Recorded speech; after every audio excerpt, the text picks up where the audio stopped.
That it is. The crime drama is inspired by the real-life story of mob boss Bumpy Johnson, who in the 1960s returned from 11 years in prison to find the neighborhood he once ruled in shambles. I mean, that's what I look like every day at 9:59. Forrest Whitaker plays the Godfather himself, while Elvis Nolasco plays the right-hand man to his criminal underworld, Nat Pettigrew. Only one? What? We had 24 patrol and 3 detectives on our books. I wouldn't know what happened. We did the footwork like you asked.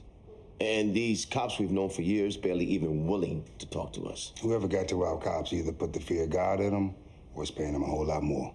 Either way, Columbo. Oh boy. Oh boy. Somebody's not happy. New York's very own Elvis Nolasco joins us live.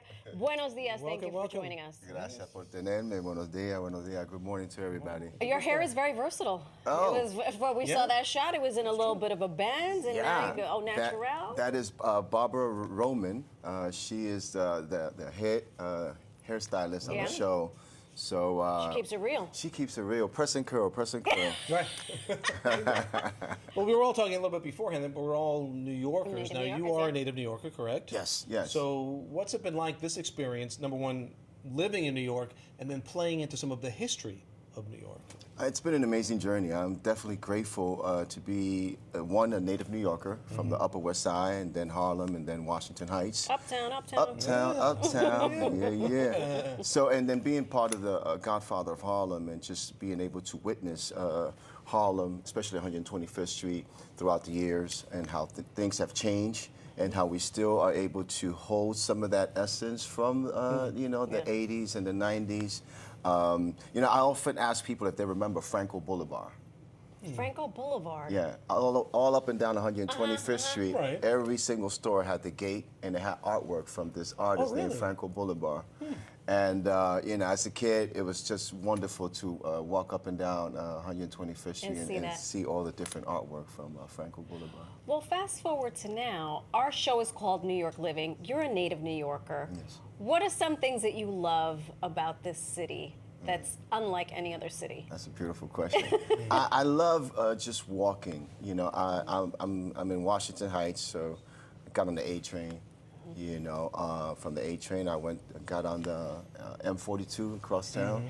So I really love and enjoy just being able to just be that natural native New Yorker where I could just walk anywhere and just take in the people, the diversity, the different foods, the different cultures.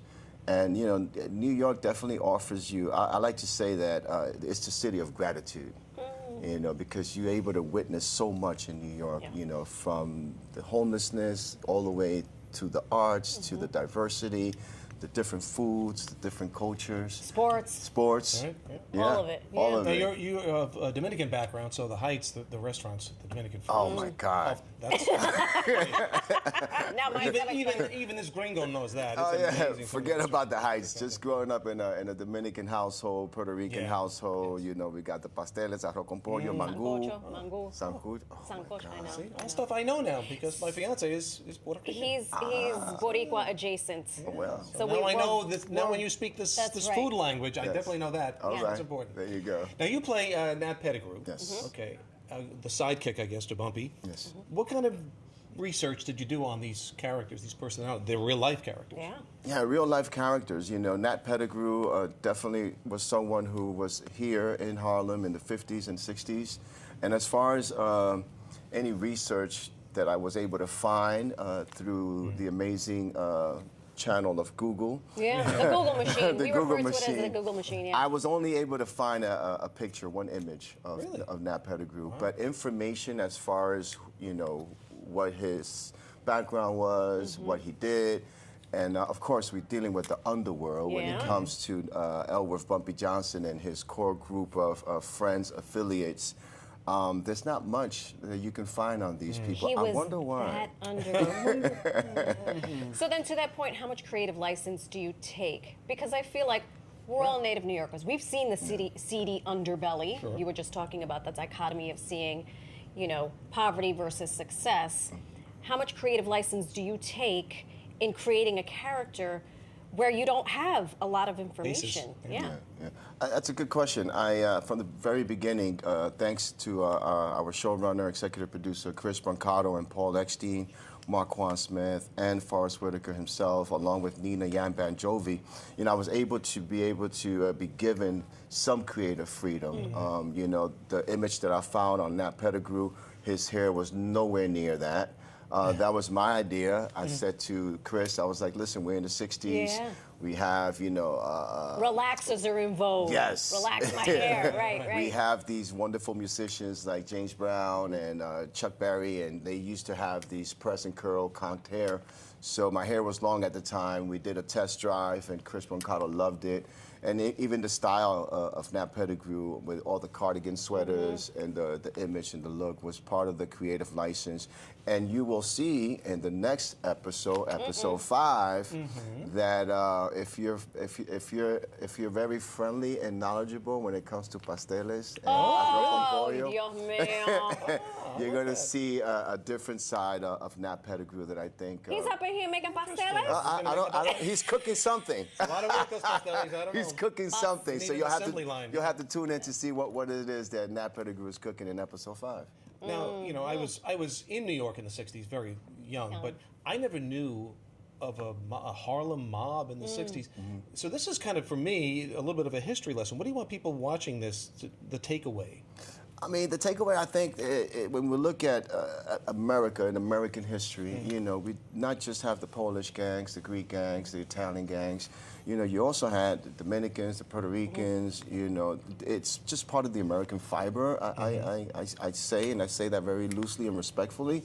But it's just a country where we're immigrants. We're all immigrants, and we have to find ways and means to